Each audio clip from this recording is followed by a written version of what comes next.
Hello and welcome to my YouTube channel Let's Learn with Vidya.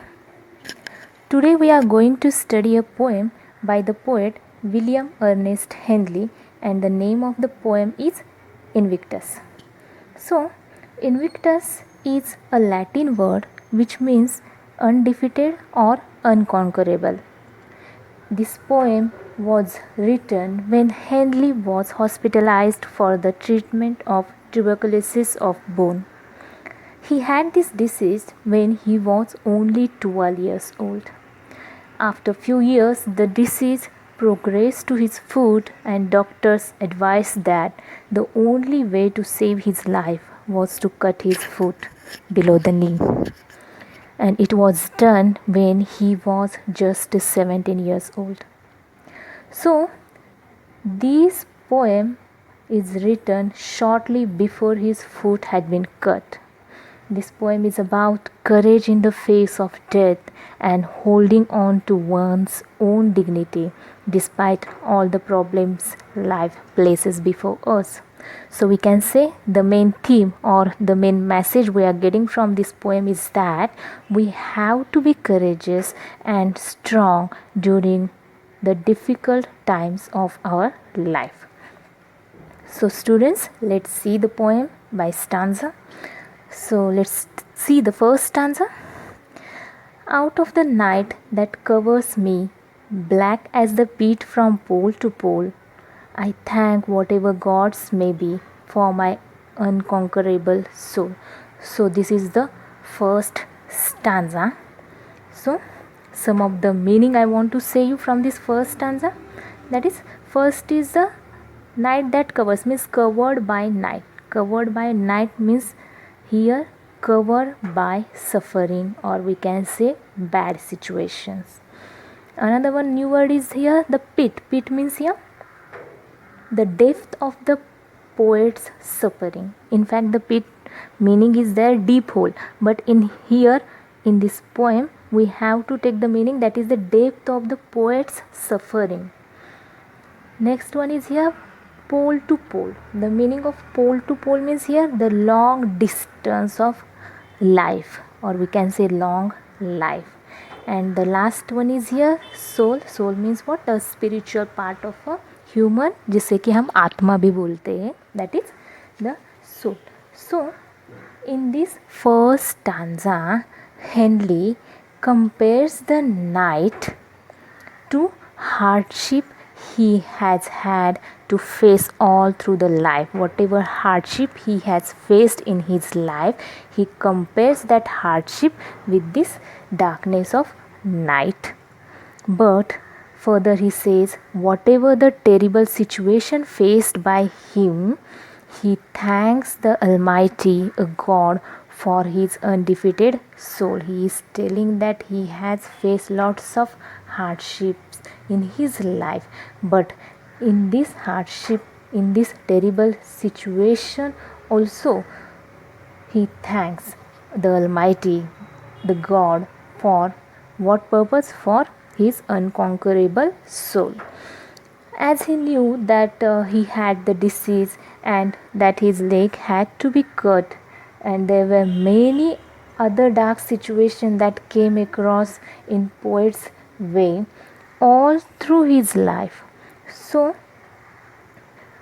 here poet compares the darkness of the night to the bad situation of his life, but he is telling, but he is also thanking God that he is still unconquerable. His soul is still unconquerable, though he is facing lots of difficulties, lots of bad situation, lots of terrible situation, hardships in his life.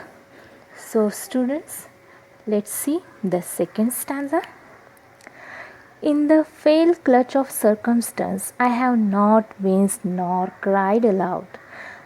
Under the bludgeoning of chance, my head is bloody but unbowed.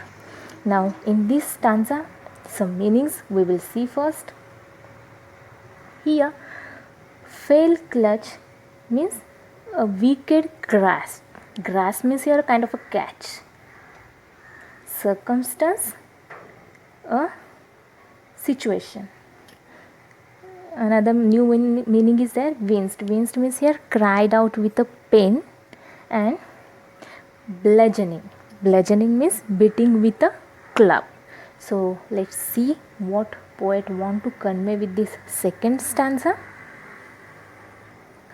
So in this second stanza, Henley glorifies the courageous soul that does not complain but remains fearless even in suffering and difficult circumstances. He suffers so many terrible hardships, but his head still not bowed. Unbowed means here undefeated.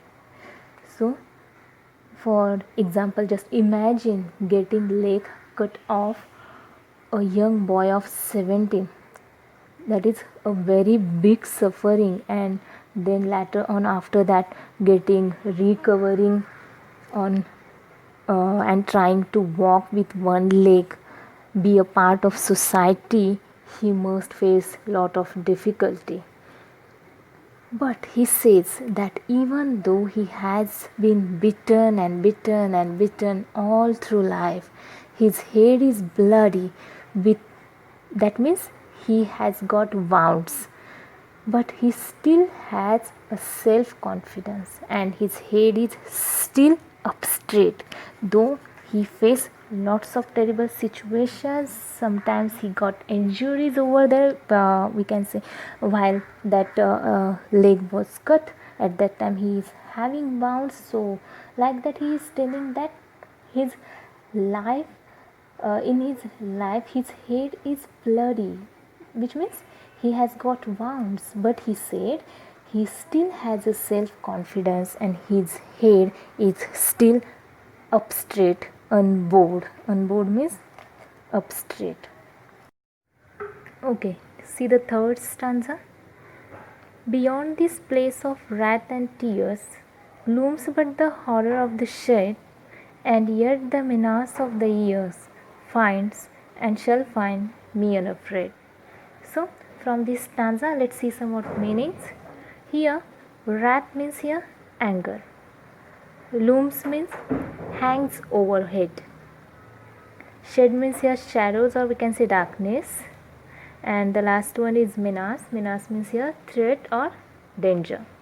So in this third stanza, Hindley says that beyond this world of anger and tears may lie a place that is worse. Worse means beyond this world of anger and tears means nowadays we are living in this world. This world is full of anger, full of tears.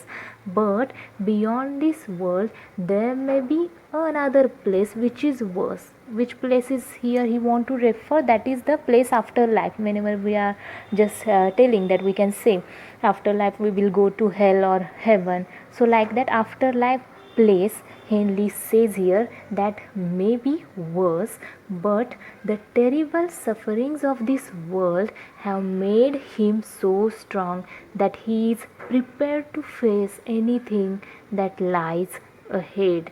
Means after death he has to go to hell, either heaven. So people are telling that the place where after life we are going, that is really very worse. Maybe it can be worse.